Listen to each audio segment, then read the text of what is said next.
Hello, students. Welcome back to your history class.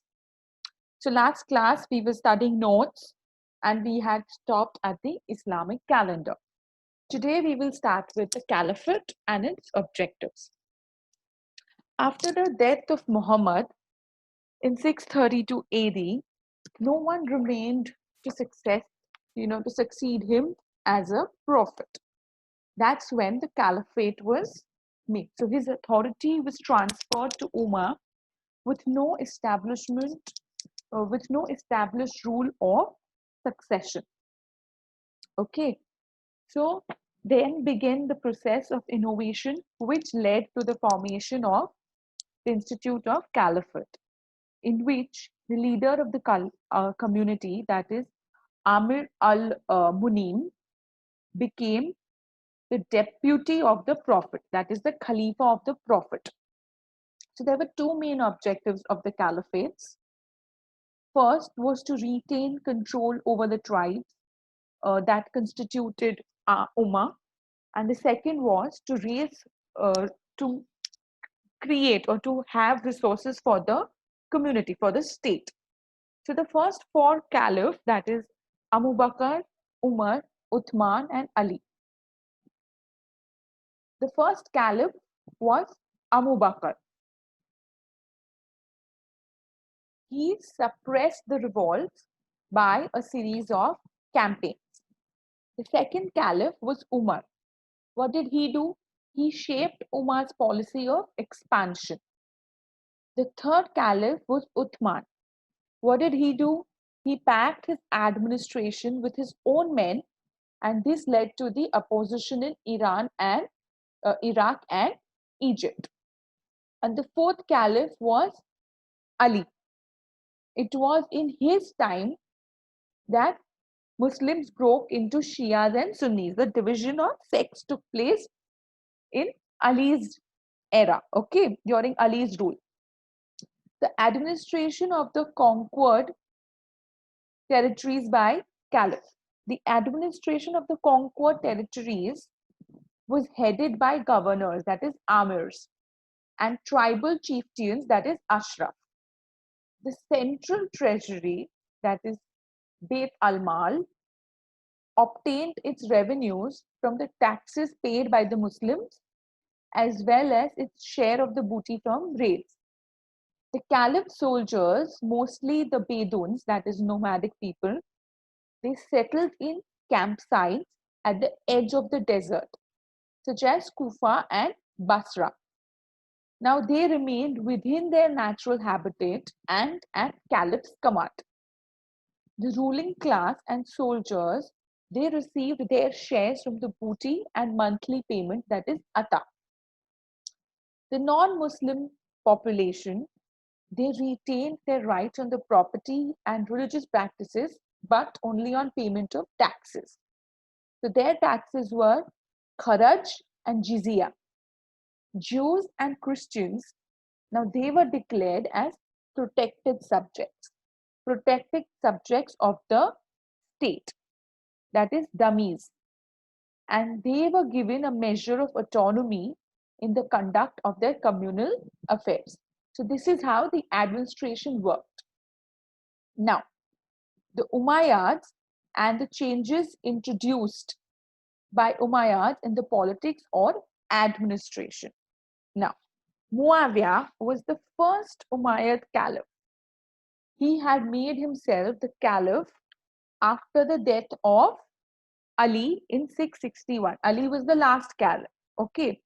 So Muawiyah, see here, we studied here, Ali was the last of the first four caliphs. So after that, Muawiyah was the first Umayyad caliph.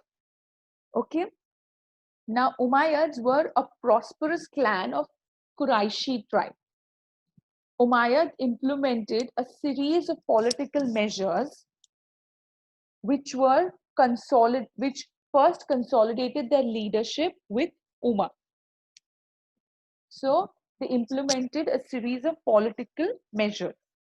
Muawiyah was the first Umayyad caliph who moved the capital to Damascus, and he adopted court ceremonies and administrative institutions of the Byzantine Empire. So what did he do is he moved the capital, and he also adopted the court ceremonies and administrative institutes of the Byzantine Empire. He also introduced hereditary succession and persuaded the leading Muslims to accept his son as the heir. So after Prophet, there was nobody to succeed the Prophet, because there was nobody who was told or preached from before that, he'll take over. And so the caliphate system came in. And then you all saw the first four caliphs. After Ali's death, Muawiyah became the first Umayyad caliph. Okay. So after he became the first Umayyad caliph, he introduced the hereditary succession system, and he persuaded Muslim leaders to accept his own son as a heir. Although there were Christian advisors in the administration, and there were Zoroastrian bureaucrats and scribes in the administration, it was Islam that provided legitimacy to their rule. It was always Islam. So, in the Umayyad state, the imperial power was not based directly on Islam, but on statecraft. They appealed for unity, and they suppressed rebellions in the name of Islam. So what? In the Umayyad state, the imperial power was not based directly on Islam, but on statecraft. They appealed for unity, and they suppressed the rebellions in the name of Islam. Okay? Now, let's look at the contribution of Abd al-Malik. It was in Abd al-Malik's time that the Islamic identity was emphasized. Arabic was adapted as a language, and administration and Islamic coinage was also introduced during Abd al-Malik's time. He built the Dome of the Rock at Jerusalem, which is an Arab Islamic identity. The difference between Islamic and other coins that were circulating in the caliphate. Now, before the introduction of the Islamic coins, the gold dinar and silver dirham, they were in circulation in the caliphate, which were the copies of Byzantine and Iranian coins. They had symbols of crosses and fire altars, and they also had Greek and Pahlavi language inscribed on them. Abd al-Malik and his successors, they removed these symbols, and they introduced coins with Arabic inscriptions and the pictures of the Islamic leaders and rulers. Okay, this all happened during Abd al-Malik's time. Now let's look at the Abbasid revolution. Now the Umayyads were replaced by a movement called Dawa. This Dawa was led by the Abbasids, that is another family of Mecca origin, in 750. The Umayyad regime was portrayed as evil by the Abbasids, and they promised to restore the original Islam of the Prophet. So what did they say? That the Umayyad regime is evil, and we will restore the original Islam of Prophet. Their army was led by an Iranian slave called Abu Muslim. He defeated the last Umayyad caliph, Marwan, in a battle at the river Zab. Now let's look at the Abbasid rule. Under the Abbasid rule, the influence of Arabs declined, and the importance of Iranian culture increased. The Abbasids established their capital at Baghdad.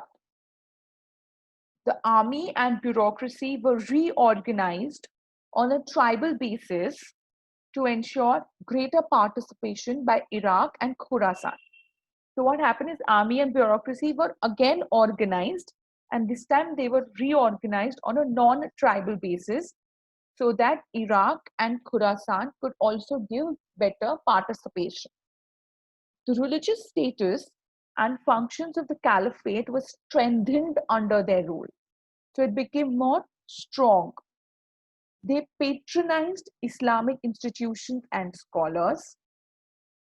They retained the centralized nature of the state, and they maintained splendid imperial architecture and elaborate court ceremonials of the Umayyads.